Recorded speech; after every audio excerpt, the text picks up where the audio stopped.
Montalban Rodriguez Rizal. Yes po. Ngayon, ang diagnosis ng bata ay Kawasaki disease. So, ang hospital pa rin, partner, is sa Philippine Children's Medical Center. Ito bang Kawasaki, ito yung nauso na may bakuna? Tama? Yung nakaraan, yung ba yan? Hindi. Kawasaki, iba yan. Ito, matagal na tong disease na to. Rare disease to eh. Opo. So, hindi lahat ay nagkakaroon nito. Yes po. 5 pababa po ang tinatamaan. Yung mga bata. Okay. So, yan inborn na yun eh, pag lumabas eh, no? Hindi po. Hindi pa rin. Bali, ang explain po sa akin ng doktor, hindi pa totally nalalaman kung saan siya nanggagaling. Unknown. Ano pa lang po nila is maybe sa kapaligiran or sa namamana, pero not sure pa rin po. So, nag-research si Mami Amelie. Yes po. Kasi, Research ba? sakit din ng anak ko eh. Opo. Yan. Yes po. Ito po, hospital bill kasi, ang pinaka-bill namin is 132,000. 1 week lang yun. Tapos, ang nasagot lang po ng malasakit ay 5K. Tapos sa PhilHealth po namin is almost 20K. So, na-stress ako kasi kulang-kulang 100,000 pa yung balance eh. Bali, yun po ang nilalakad ko po ngayon. Sintomas. Sintomas niya. Ano po yan? Para siyang dengue pero ang pagkakaiba ay same siya na nagra-rashes.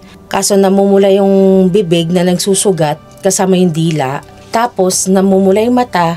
Ang lagnat po niya, umabot na ng lagpas ng 1 week. So, Mataas ito. Mataas po talaga 40. Habang nagpapacheck up pa kami noon, 40 siya. May mga rashes yan eh, di ba? Opo, kaso dito lang sa binte, banda. Nagsuswallin yung mga ano yan. Hindi po. Pero ngayon, until now, nagbabalat yung mga daliri niya sa paa at sa kamay. Pero po si anak po ninyo, ano po yung kanyang dinaramdam pag ano sinasabi niya, anong nararamdaman niya? Actually, napakalakas ng katawan Mainit niya. sa katawan niya. Opo.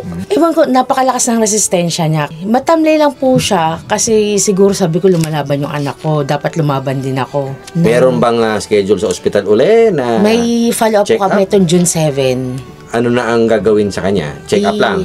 Or may to the na? echo po ulit. To the echo. So ngayon, Mami, Annelyn, May request pa po akong to the echo.